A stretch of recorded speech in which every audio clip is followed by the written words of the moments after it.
Welcome to True Indigenous Crime Tuesday, and welcome to a brand new episode of One Missing, One Murdered, All Indigenous, which is a true crime podcast dedicated to true crime cases involving Indigenous people. I'm your host, Jordan Lombert, and I want to say thank you again for checking out all the brand new stuff that we've got going on. I know it's been really hectic and really busy for everybody, but that's life, you know? And I'm really excited to talk about some of the stuff that's been going on here on my end here. First of all, thank you to everybody that's checked out my brand new paranormal podcast called Scary Stories to Tell from the Res, which is a paranormal podcast where we talk about all the scary stories that our elders told us not to. But don't worry, they're just stories. And thank you to everybody that has checked that out. And thank you to all the new followers, and welcome to our true crime podcast. And before we get into the nitty-gritty of everything, I'd actually like to take time to introduce our brand new sponsor. And I'd like to thank Twisted Bear Boutique for sponsoring this episode of One Missing, One Murdered. Now, in honor of our brand new sponsor, we've actually rebranded the studio that we're in today. So now all of your podcasts, that I put out anyway, will be coming from the new Twisted Bear Studio. Now, a little bit about the Twisted Bear Boutique. Twisted Bear offers a wide selection of clothing lines that help its customers be bold, be edgy, to be authentic, and to be radiant, and most of all, to be bear. You can check them out on Facebook at Twisted Bear Boutique. So sometime soon, we'll have to sit down with the owner and operator of Twisted Bear Boutique, but that'll have to be in a later time. So once again, thank you to Twisted Bear Boutique. Now, as you all know, April is Child Abuse Prevention Month. Now, it's been a long time since I've been able to do podcasts in April, just due to, the seasons not aligning out right. So today, I'd like to dedicate this episode to help raising awareness for Child Abuse Prevention Month. So with that all being said, now that we've got all the sponsors out of the way, let's get into our first case of the day. All right, everybody. Well, let's kick the show off by talking about our first case of the day and talk about the mysterious case of Brittany Locklear.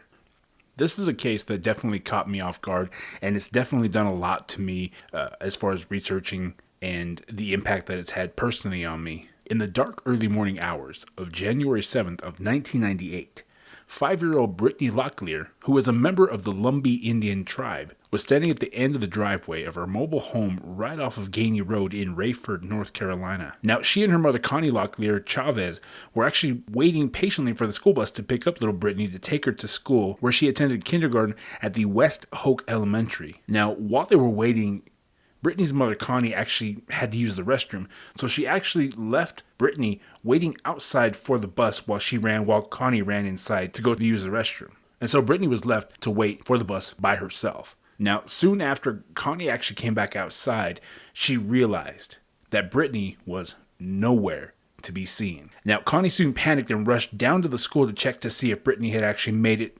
She kind of assumed that she jumped on the bus.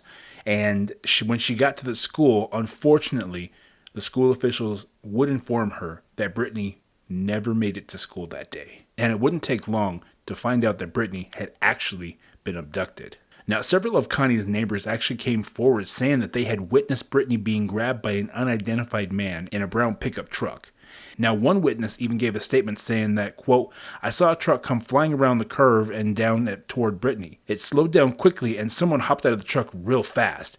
He bent over like he was picking something up and hopped back in the truck and drove away real fast." Now, the neighbors actually witnessed that abduction around 7 o'clock that same morning. And one of the things that stood out in some of the testimony was that Brittany didn't actually resist the person that had picked her up. So that's been a lot of debate as to who this was. Maybe that Brittany might have known her abductor, but it hasn't really been speculated too much on in the years since. Now, community members, along with local law enforcement agencies, actually launched right into action to try and help find Brittany.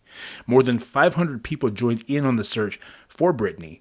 Now, that same day, searchers would actually recover Brittany's backpack, along with a pair of overalls and shoes that she'd actually been wearing that same day. And they were actually found on Ryan McBride Road, which was just about 2 miles from where Brittany had last been seen. "I'm scared that somebody killed her," Connie said to the Fayetteville Observer reporter as she was waiting at the sheriff's office at the time. Quote, "You always hear it in the news, and you never think it'll hit home, but it has," end quote. So this is clearly a parent's worst nightmare, to not only have your child missing, but to be told that they had been abducted and that witnesses had actually seen her get abducted. I can't imagine, and nor do I wish it on anybody that actually happens. Now, just one day after Brittany was abducted and they had found the last of Brittany's belongings, Connie's worst fears would come true as searchers would tragically come across the lifeless body of little Brittany Locklear. Now, her body had actually been discovered lying naked in a drainage ditch off of Ryan McBride Road, which was about 3 miles away from her family home. Unfortunately, an autopsy would show and confirm that 5-year-old Brittany had been actually raped as well as drowned in that same drainage ditch. If I could take a minute, that is probably the worst ending that nobody was ever waiting for. And for your worst fears to actually get even worse is something that I would never wish on anybody. Early on into the investigation, both of Brittany's parents were cleared of any involvement with her death. Now, the police would actually go on to interview any and all registered sex offenders within a 50-mile radius of Brittany's home, but, there was no credible leads that were discovered. Police would actually say that they were flooded with tips left and right, and that there actually was a lot of them that had actually fallen through the cracks during that time period due to the police force being very understaffed and ill-equipped to handle so many calls and so many tips that were happening at the time. Now, over the years, police have actually kept a lot of details as to the progress of their investigation pretty close to the chest, and I think that it goes to what we always talk about, that you don't want to put out too much information that could possibly jeopardize the case. So there hasn't been a lot of announcement as to how many suspects or how many people of interest that they put out. The only one that I found in my research was Keith Douglas Laundrie. Authorities actually were investigating, looked into a potential suspect who was actually an inmate at the Hyde County Jail, which would have been Laundrie. Now, Laundrie would have been about 44 years old, and he was serving 18 months in the Hyde Correctional Center for robbing a B&B&T bank in Carthage. Now, Laundrie was actually arrested in 2003 on July 29th.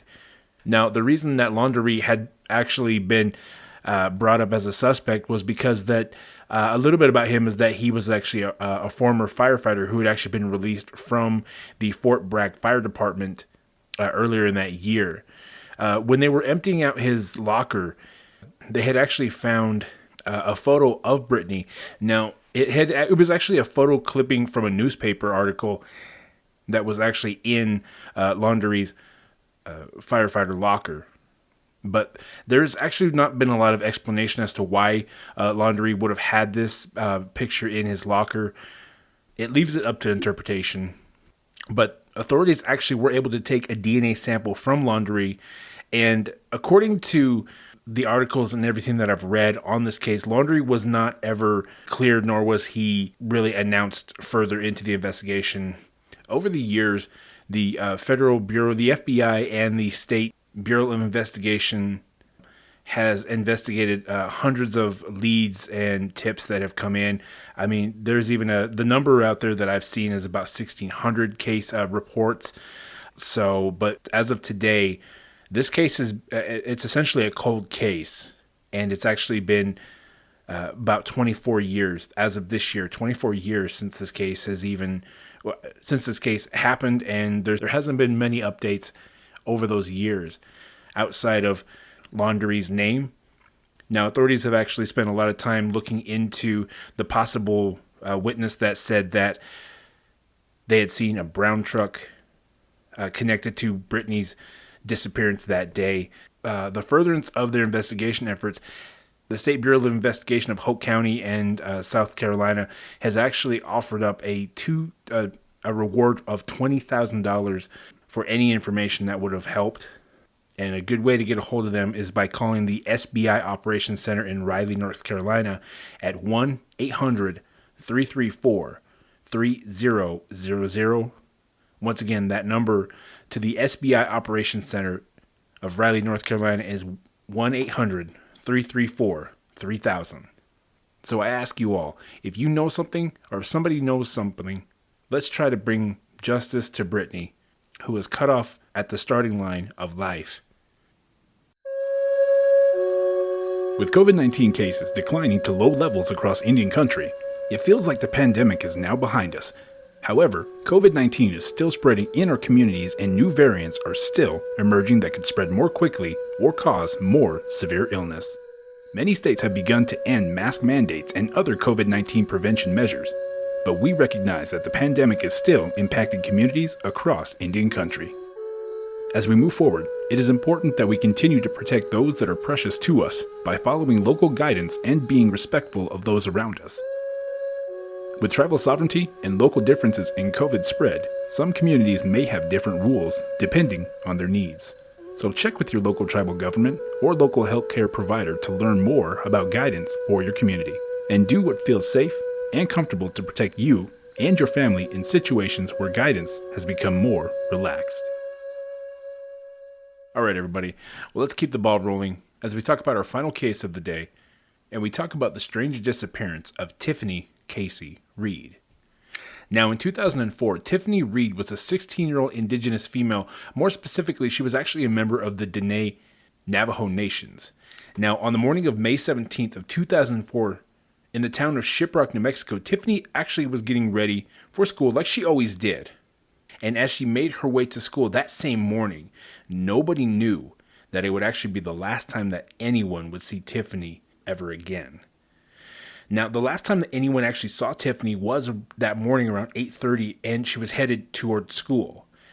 Now, according to a lot of the articles that I've researched into and read into, it's never really confirmed whether or not she made it to school. Now, with this being 2004, you can't necessarily just reach out to, like we do today. You can't just send them a text or call them on their cell phone and be like, hey, where you at?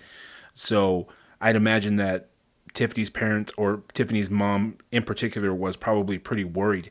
Actually, her mom, it's funny because a lot of these articles that I've read are very one way or another, that whether or not Tiffany's mom had actually waited to go in to report her daughter missing. Some articles say that she went in that same day, the next day, and others say that that she waited an entire week before reporting her missing. But that's been the really big issue with trying to report cases like this, just because they're so contradictory in all of the reports when it comes to trying to keep an accurate record of the events of what had happened. But interesting enough, there was an interview conducted by the Oxygen True Crime in November of last year, 2021, and the interview was actually conducted with Tiffany's sister, Deandra Reed. Now, according to Deandra, that her mother had actually reported Tiffany missing the very next day, but she did say that the police didn't seem too concerned. Deandra said, and that they had actually told her mom to wait to file a missing persons report, and that it didn't seem too urgent to them at the time. Now, one of the things that was reported as well was that Tiffany had a history of running away, and that it was normal, according to her mother at the time. So, but I mean, still, you're looking at a minor that's gone missing. Again, we've covered it a lot, especially with the Henny Scott case, about when exactly something like an Amber Alert would be put out. And unfortunately, in this case, as well as Henny Scott's case, she wasn't presumed to be in any sort of danger at the time. So an Amber Alert probably wouldn't be issued that day as well. Now, according to the Charlie Project, the day that Tiffany disappeared, she was actually wearing a black backpack along with a purse with her nickname Casey on it. That's really important to note because a few weeks after Tiffany had disappeared, a makeup bag that said was hers was actually found along with some articles of clothing at the base of the Carrizo Mountains. Now, according to reports, that was actually a very well-known spot for partying.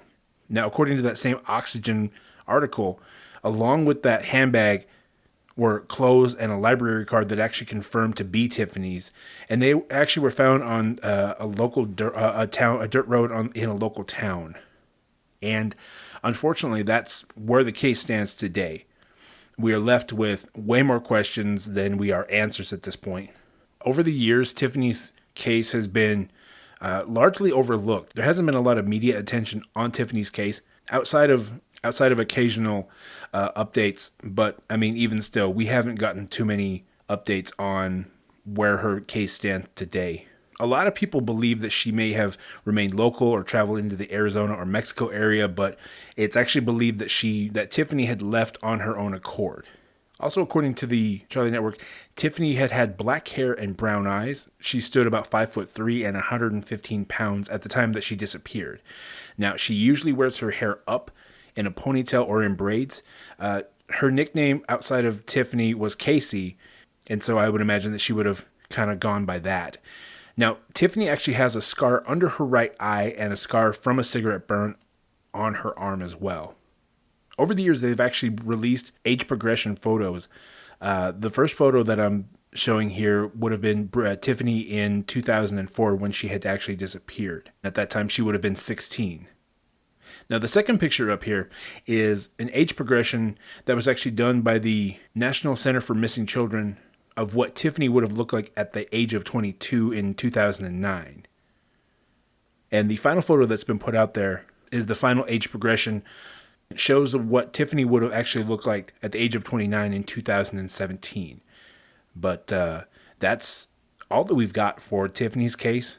Now, one thing that I did find, according to the Justice for Native People, was there was a possible link to a Jane Doe that had actually been discovered in La Paz County in Arizona on February 5th of 2006, but later on was identified to not be the remains of Tiffany. So that's been something that's also been tied to Tiffany's case, but luckily that hasn't been confirmed to be true.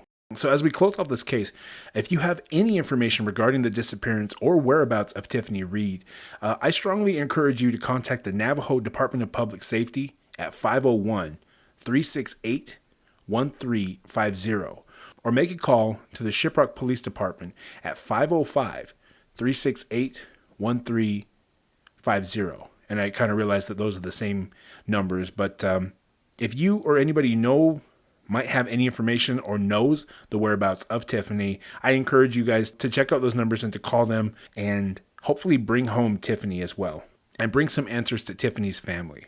I know that we lost Tiffany's mother sometime in the last few years, and my condolences go out to the Reed family at this time. Before we close out the show, I have actually been blessed with an opportunity to talk to a family member connected to the last case, which would have been Tiffany Reed. And I got to sit down and talk to Tiffany's sister, Deandra Reed. And I'd actually like to play that for you now as we close out the show and close out the episode. Let's jump into this interview as Deandra fills us in on so many details about Tiffany and kind of gives us a first-hand knowledge of what had happened during that time. So without further ado, let's jump into the interview. All right, well, I'm sitting down here talking to Deandra Reed, who is Tiffany's sister.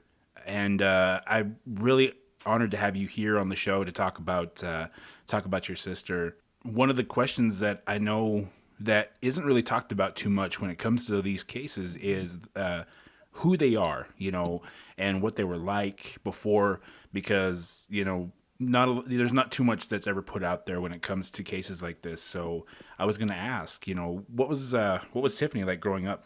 Well, as a kid, she was really quiet, really reserved, and she went missing when she was 16, so at that age, she was just coming into her own, kind of figuring out who she was and what her interests were and just typical things that a teenager goes through. And she was just at that part where she was finding herself. Right. Yeah. So, I mean, right before she went missing, she was really into poetry. She did a lot of writing. Um, she read a lot of poetry. She was able to travel with her school for a poetry slam contest. Oh, really? Yeah, so she was really getting into it, and she really liked to sing. For a really reserved, quiet person, she had a really sweet voice when she was singing. It sounds to me like she had, she definitely had plans. It sounds like, for her future. Yes, she did. Now, one of the questions that I wanted to know was, where did the name? It says that Casey was a nickname. Is that where did that come from? I'm not really sure. I think that that came about with her group of friends. We didn't call her that at home when she was, ever since she was a baby. She used to like a TV show. I can't really remember. My mom would be the one to remember that, but the character on that show was called Solo or something like that, and somehow we came up with the name Sulu. So that's what we would call her at home, a Sulu. Oh, so it sounds like it was kind of a friend nickname kind of thing, which we all had. Yes. Mm. Oh, so I wanted to know, like, I know that, like, I asked you about that police file, and you were saying that the police lost it. Um, I guess, we didn't even know that her police report was gone. So my mom had filed a police report the next, I think it was like about 2 days after she didn't come home. My mom went to the police department and they told her to come back in a week. Wow. And she was like, why do I have to wait a week? She's a minor. But I'm not really sure how the rules are on the Navajo Nation. But she had to wait a week and she went back a week later to file the police report when my sister wasn't back. And so we thought, everything was in order to kind of get on the track of locating her until recently. I think maybe about 3 years ago, maybe four. There was a girl that was picked up, and so we have border towns where, my sister went missing from. Shiprock is on the reservation, and Farmington is about 30 minutes east of Shiprock. Right. And I have a cousin who, works in the police department, and she was on duty one night and she heard my little sister's name over the scanner saying that she got picked up and she was being taken to the county jail. And she, we everybody knows that my sister is missing, so she got really curious Right. as to, could this really be her? Is somebody, using her identification? And that was the case. Somebody had used her identification when they got arrested. And they didn't interrogate that girl. They didn't ask her why she was using my sister's name or anything like that, because according to them, my sister wasn't even in the system as missing. Wow. Hold on. Wow. So Wow, that's it a lot. I mean, yeah, sorry. it was about, yeah, I think about like 13 or 14 years in, and we were just barely finding this out. And it was really upsetting. It was really hurtful. It was just a whole bunch of mixed emotions in one, like how or why. Right, right.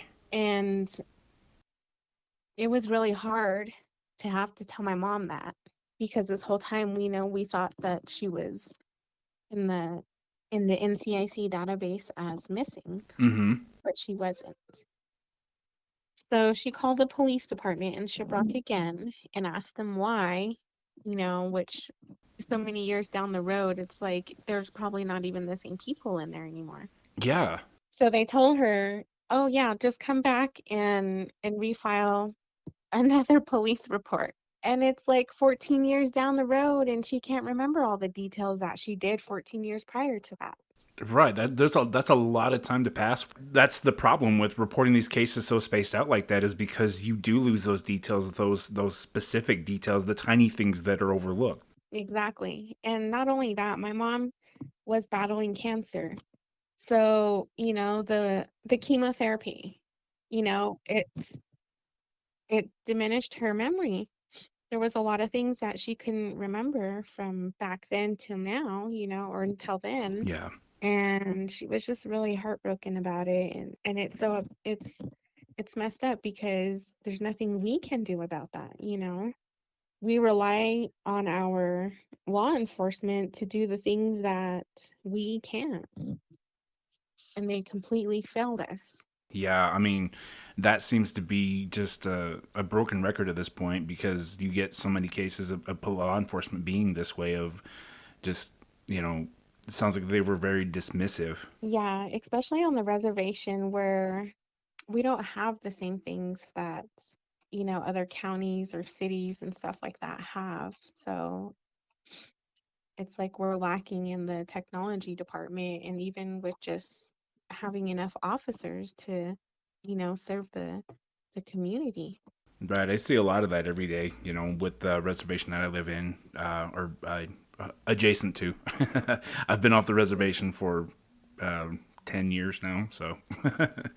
But yeah, no, I see that a lot. I see that in the police force when we have a real problem when it comes to being understaffed as tribal police officers and stuff like that. So I feel that. So that was like 13 years in that they had found somebody with Tiffany's ID or. No, she didn't have identification, so she was just giving her name. Oh, okay. All right. So she's just kind of using that name. Yes. God, that's so frustrating. Yeah, it is. Really is. Now, how long after she had gone missing did you said what, couple of days after that? For what?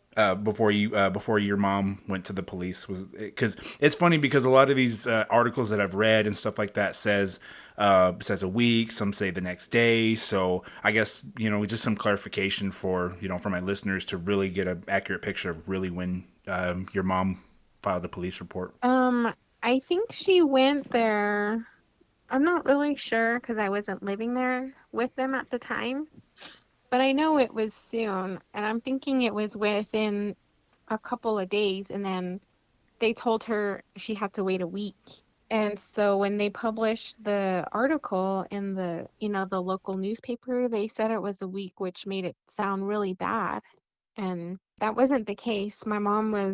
So she didn't come home from school that day, but that was kind of normal because she didn't really come straight home, she lived with, or she went to school within walking distance to where they were living. Oh, okay. So along the way, she would, I guess, stop at a friend's house, hang out for a bit, but she would call my mom to be like, "Hey mom, I'm at so and so's house," or whatever. And she never got a call or anything. And then she called me that evening, like about 7, and she was asking, I mean, back then we didn't have cell phones. I was gonna say that this was way before we had texting and stuff like Yes. that. So. hmm So she called me at home because I was living in Farmington. And she was asking, "Did your sister call you today? I haven't heard from her yet." And I said, "No." I told her, "But I'm pretty sure, she'll be back before, the night ends or whatever," because they were at that time, they were having like games and stuff at the schools. Mm. So I was telling her maybe she's just at a game or I don't know, hanging out with her friends and she forgot to call. And she was like, "Yeah, maybe." And I told her, "I'll call you back tomorrow, in the morning, because I kind of figured she would be back before the next day." And before I got a chance to call my mom, she called me and she was like, "She's not back yet." And she kind of sounded a little panicked. And I think it was maybe like, a mother's intuition that something wasn't right Right. because she wouldn't, I mean, normally, she wouldn't, I guess, jump to conclusion right away and think the worst.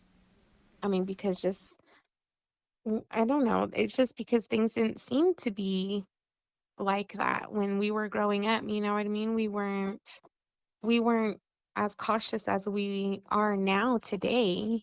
There's just so much going on today that you don't even want to let your kid go outside by themselves. Right. It was a different time. I mean, we're talking almost 20 years ago.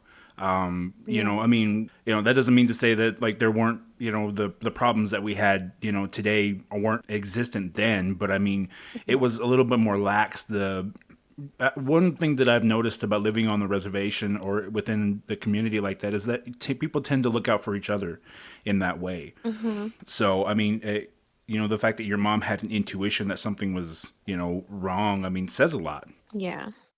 And I think she really tried to dismiss that feeling, to not think the worst or think bad about it, but Right. I know she did. I heard it in her voice, and I even went to, stay down at her house a couple of days to kind of drive around and look for my sister because my mom, she was working, and so I went down to kind of help out to see if I could locate her myself, you know, and I didn't.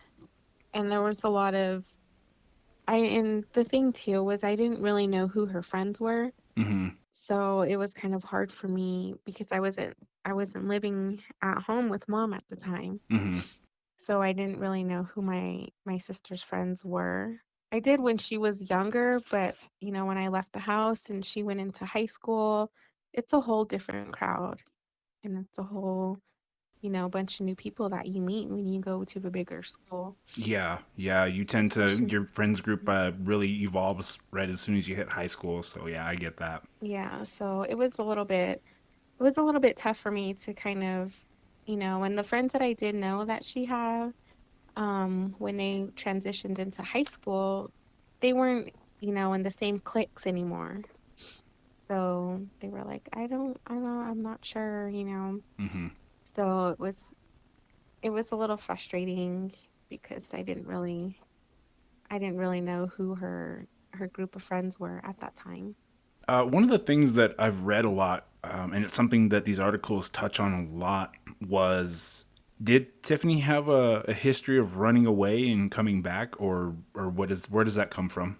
Um, I think it just kind of blew into a whole thing that she was a runaway because my mom did tell the police, or the reporter that she talked to, that my sister did take off a couple of times. It's not like she did it all the time. Mm-hmm. Um, and when she meant, she took off, it's like she took off down the street, and because she had, I guess, a guy that she was dating at the time that lived down the street, and my mom kind of didn't approve of that, so you know, she just left to go down there, and it was just down the street. Mm-hmm. So I think my mom's her wording got taken out of context when she said she takes off. And so it blew up into this whole, thing about her being a runaway and taking off all the time. My sister wasn't like that. She, like I said, she was really quiet. So, she didn't just run off when she felt like it. She was responsible. Um, like I said, she would call home when she would be at a friend's house, and that was a thing that my mom had always asked of us as we were growing up. Like, if you're going to be going somewhere else, please just call me. Even if I'm not home, leave a message, so I know where you're at and I don't have to worry. Right. So that was, that was the thing that we did, was we would always call home.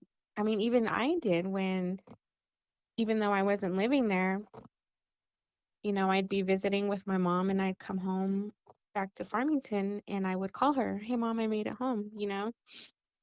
And even if she wasn't there, I would leave her a message on the answering machine. Right. Right. Just it's a it's a habit to Yeah, never not want to break. yes.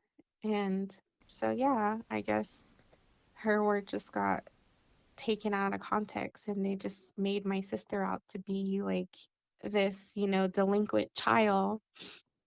But I mean, it doesn't matter if she was delinquent or not. She's still not 18. She's still a minor. She still lives with my mom. Mm-hmm. That should not have anything to do with it, even if she was a delinquent. You know what I mean? No, absolutely. A lot of these cases, when it comes to the news, they tend to focus in on really negative things, and it tends to be something that they profile. And I was really curious about that too, because I read that as that she had history of running away and stuff like that. Which, again, like you said, I mean, kids take off. Hmm. I'm no stranger to that. I have a 7-year-old. When he was 5, he took off down the road, and I didn't see him for like 3 hours, and I started panicking. I had called the cops and everything. So, it's one of those things. But I mean, it does, like you said, it doesn't matter because they're still minors that way. Yeah. So after a while, after you guys had reported her missing, I mean, what happened after that? Was there search parties? Did anybody go out and look for her? Did the police? I think a lot of it after my mom reported her missing, it was mostly like family and family friends that really did most of the searching at the time. Mm-hmm. My mom reached out to um, a group. I don't think that they exist anymore, but it was I can't even remember what it was called. It was Angel something, and they were I think they were a nonprofit Okay. um, in Farmington, and that agency or the organization they gather people to help do searches and stuff. And so they were the ones who pretty much organized the whole search when they found her stuff um, alongside the road in I can't remember what that place was Okay, at. so that takes me into what I was going to say is because a lot of the things that I found when it comes to, what they found, I Mm-hmm. mean, a few articles say that they found it at the base of the Carrizo Mountains. Mm-hmm. And then, then the interview that was done by Oxygen said that it was some road in a local town. So, I mean, I guess I would like kind of clarification because it kind of confused me too. And see, that's the thing about talking to media is if they're not sure about something, I think they should reach out and, you know, just to make sure before they decide they want to put something out somewhere. Right. It was at the base of the Carrizo Mountain. There was a town there, and it slipped my mind. It's a little town. It slipped my mind. I can't think of it right now, but if I can, I'll message it to Okay. you. But yes. Um, so I think the FBI had finally got involved.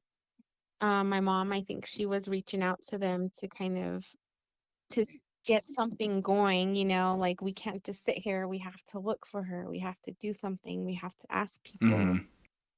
And so she started going beyond the Navajo Nation Police Department because they weren't doing anything. They're like, oh, she'll be back. She's a runaway. Just give her another few days, just kind of brushing it off like it wasn't a big deal. And so my mom reached out to the FBI and they were like, yes, okay, there's a minor missing. We need to do something. We'll gather the search. And I'm not really sure what led them to even search out that way. Oh no, it's because there was a passerby. There was somebody driving down that road right there and they seen a bag on the side of the road and they picked it up. And my sister, I think it was her library card or something was in there Mm-hmm. and it had her name on it.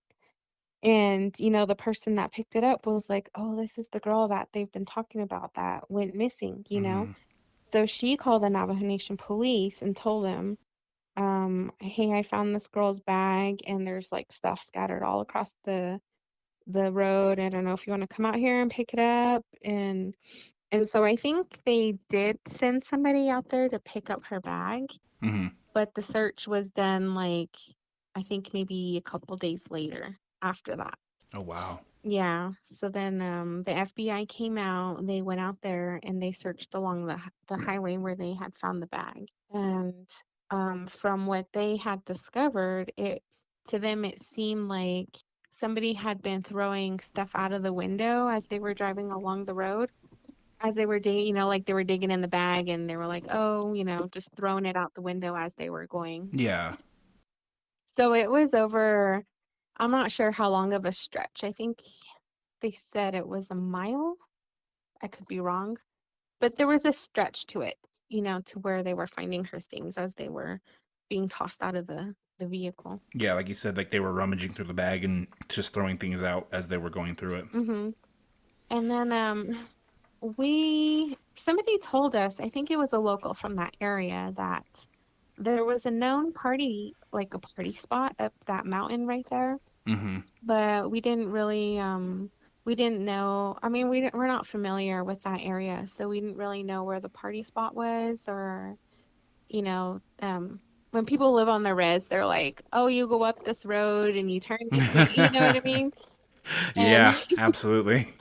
and so I don't think they ever found that spot, or I don't even think they looked. I Mm-hmm. I think they did go so far up that road, but they didn't find any of her stuff up the road or anything like that. So they just they called it and didn't, I guess, search any further. Wow. After that, I mean, that kind of seems to be where all the news coverage and all the stories kind of drop off about Tiffany's case. I mean, was there anything outside of like you said, family searches and stuff like that here and there? Was there anything media wise or that law enforcement was actively doing? I mean, this is almost over 20 years, so I mean, has there been any sort of update or anything that you can share? The only update I can share right now is that my sister was finally entered into the NCIC database like 3 years ago. Oh wow. Yeah. Um, Actually, I think it was 2 years ago, right before COVID. Okay. All right. Yeah. It was after our mom had passed, because, I was so excited that she finally was in the system, and I was a little sad because I couldn't share it with my mom. That's really frustrating that it took that long for her to be put into that system. I I mean, know. it's not unheard of, but I mean, it's definitely something that you hear a lot about these cases. So, Yeah. And my biggest thing was like, when I found out that she wasn't in the database, I was I had a lot of questions. I was like, why? Why didn't they do it? What if they right, picked her up right. somewhere and she gave a name and it didn't even like red flag her or anything, like she's missing? And in her mind, could she be thinking like my family's not even looking for me? They don't care type of thing? Mm-hmm. And being um being native, there's a lot of like superstition and just things that people say. And one of the things I always think about is, my sister's not here with us. Like, we don't know where she is, but Mm-hmm. in my heart, I feel like she's still out there somewhere. I don't have any dreams about her. I had maybe like one dream, and she was telling me to help her, come get her. And she was being held somewhere against, her will. Hmm. And that was like the only dream I've ever had about her. And she still looked like she did when she, went missing. Whereas to my mom, she's passed. She's not here anymore. And I dream about her all the time. Like, she comes to me in my dreams and, tells me things like she's proud of me. And but I don't have any dreams like that about my sister. So I feel like, she could still be alive. Mm-hmm. I'm just, I'm holding on to that hope, because she's not. I mean, we don't know. We don't know where she is. People, I'm pretty sure there's people that talk amongst themselves, their groups, their whoever they hang out with, but I haven't heard anything that leads me to believe that she's not here anymore. That's a good way to keep going and to hold on to that positivity, because so often a lot of people just kind of let that go, and they kind of just let themselves fall into that. So that's a really good way to look and to keep her memory alive, and that she is still here with us. So Yeah, until we actually find her, good or bad, and then that's when I think that's when I'll accept it. do you have anything, if your sister's listening or if she's out there and somehow hears this, do you have any message you'd like to get across to her? Um, Gosh, there are so many things I want to say to her, but you know, I just want her to know that we never did stop looking for her, even though the legal system failed us in getting her into the NCIC database. If she was picked up and let go, that was on them and not us. You know, we love her and we miss her so much. Well, thank you again, Deandra. I really appreciate it. I appreciate you sitting down and telling your sister's story because, like you talked about how there are traditions and there are sayings, within our community. And I think that the one that has inspired me is that the longer we talk about these cases, the more we talk about them, I've said it a bunch of times and I'm pretty sure my listeners are tired of hearing it. But, my mom used to say, once you stop talking about somebody, they're gone. And the moment that you continue talking about them and you start talking about them, they tend to find their way back, back to you. They usually show up sometime later. So, but I hope that we can get some answers, and we'll definitely keep touching base. If anything, new develops, I'd love to have you back on and we can talk about that. Okay. Um, Another thing I just, wanted to tell you was this whole thing that of my sister missing, it really it gave me an inspiration to get into the legal to go back to school for criminal justice myself. So, yeah. So, I did get my associate's degree, but I'm pursuing my bachelor's right now in criminal justice. And I'm doing a lot of, well, not a lot, but I'm doing my internship for advocating for domestic violence victims. Wow. So I do a lot of webinars with like the MMIW and the trafficking and male trafficking and teen violence and just all kinds of stuff, to kind of just spread awareness. And I love it. It really, it really does give me hope, even though it's been so long. Um, I know that, there are families out there that do find their missing loved one from like back in the 60s, the 70s, and it's not always good, but at least they have that closure. And Hmm. so that's what I'm looking forward to is some closure for my sister and for myself.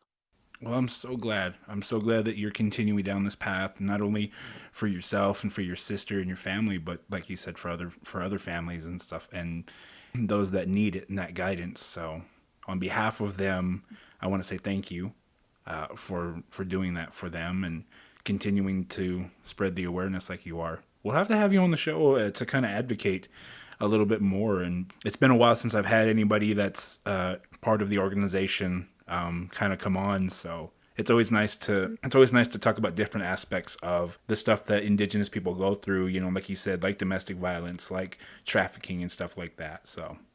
Mm-hmm. Okay. Well, thank you again, Deandra. And Yeah. yeah, like I said, we'll have to have you back on sometime. And hopefully next time we're going to be talking about awareness and stuff like that. Okay. Sounds good. All right. Thank you so much, Deandra. You have a good one. You too. Thank you once again to Deandra Reed for that great interview and giving us a lot more information and a whole lot more perspective on what it was like during that time. And like I said at the end of that interview, Deandra, we look forward to talking to you more as with any updates, as well as bringing you on the show to talk about the things that you are doing for Indigenous families that are going through similar situations, as well as many more. So with that being said, that brings us to the end of the show. I want to say thank you again to our great sponsor, Twisted Bear Boutique, for giving us this brand new studio, for continuing to allow us to bring these episodes to you on a weekly basis. We're actually going to be trying to release episodes every Tuesday because, of course, it's True Indigenous Crime Tuesdays. But do not forget also to check out my paranormal podcast that I have out there called Scary Stories to Tell from the Res, and that is released every Saturday, which I like to call Scary Res Story Saturday. And thank you all once again so much for all your love, all your support. Those that have checked out our YouTube channel as well as our audio podcasts on Podbean, Google Play, Spotify. I can't thank you guys enough. And if you'd like to get a hold of us, you can check us out on Facebook at One Missing, One Murdered, All Indigenous Podcast, or searching us up on Facebook at 1M1M. And if you have an idea for a show or a case that you want us to talk about or you want us to cover, hit us up on our Facebook. You can hit me personally up on my Facebook at Jordan Lone Bear. Or if you'd like to send us your story or have any questions, I'd love for you guys to hit us up at our direct email at trueindigenouscrimepod@gmail.com. So with that being said, guys, let's wrap up the episode. And like I said, don't forget to tune into the Paranormal Podcast on Saturdays. And with that being said, I'd like to say a blessing for every one of you guys, for the families involved, and my listeners as well. May you all be safe. May the Creator watch over you all, as well as dedicating these shows to the stolen lives of Indigenous people. I'm your host, Jordan Lone Bear, and we'll see you on the next episode. All recording and editing is done by me, Jordan Lone Bear. Music is brought to you by Ridley. You've been listening to a Lone Bear audio production.